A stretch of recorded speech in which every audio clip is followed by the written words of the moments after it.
Hello, hello, hello beautiful people. Kamusta kayo mga dudong mga inday, mga migo-miga. Ayong buntag udtuog, maayong gabi sa tanan in Tagalog po. Magandang umaga, tanghali, gabi po sa inyong lahat. Muli po, welcome back sa aking munting tahanan. Isang mapagpalang araw po ng linggo sa ating lahat. I hope po na okay lang kayo. Usually yung iba po ngayon ay nasa simbahan. More on po ng mga tao ngayon ay nasa mga simbahan. But kami po ng mga OFW, sad to say po na kung kailan po matatapos yung kontrata namin at makauwi ng Pilipinas, saka lang din po kami makakapasok ng simbahan. Ganon pa man po ay hindi po yun hadlang para hindi natin kausapin yung Panginoon gabi-gabi. Every time po na wala tayong gagawin or before po tayo matulog, pwede naman po tayo magdasal. Hindi lang naman po sa simbahan pwede magdasal, di po ba?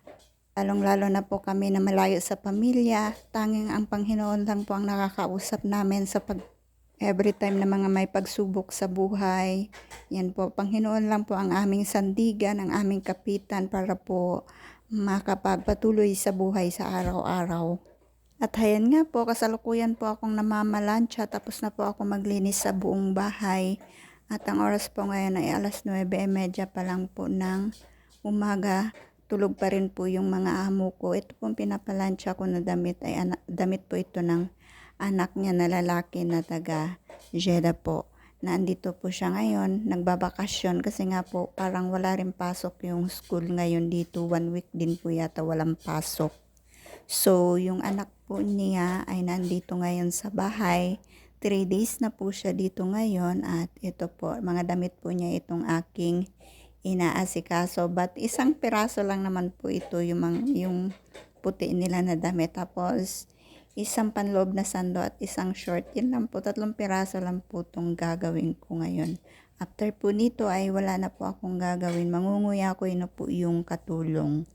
At hindi rin po kami magluluto ng pananghalian ngayon dahil nagpupuasa po silang mag-ina. Puasa sila, so ako lang po ang kakain mamaya. Ako lang po ang magluluto ng aking pagkain. Pero mayroon po akong kanin at karne doon sa may rep. Hindi ko alam kung kakainin ko ba yun siya mamaya. Depende po sa anong trip ko. Pag ganyan po kasi ay hindi na rin ako kakain ng tanghalian. Magno-noodles na lang ako. Kasi po mamayang gabi sigurado ko naman na mayroon na namang kanin. Kaya ano lang po, iwas-iwas tayo sa karbo. Sobrang ng carbohydrates kung mag-uumaga tanghali, gabi pa ako ng kain. Parang nasa Pilipinas lang din. And yan, tapos ko na po yung tube. Ito na naman pong ang gagawin ko. Ito lang pong sando. Sando na isang piraso. Sobrang easy lang po talaga ng trabaho ko dito. Yun lang po talaga ang kagandahan kapag wala kang bata na inaalagaan. Mas maganda po talaga alagaan yung matanda. Although hindi naman siya alagain, pero mas maganda makasama sa bahay ay matanda po talaga. So this is it. Bye for now. Mahal ko po kayo. Amping Kanunay. Goodbye! Goodbye! Goodbye!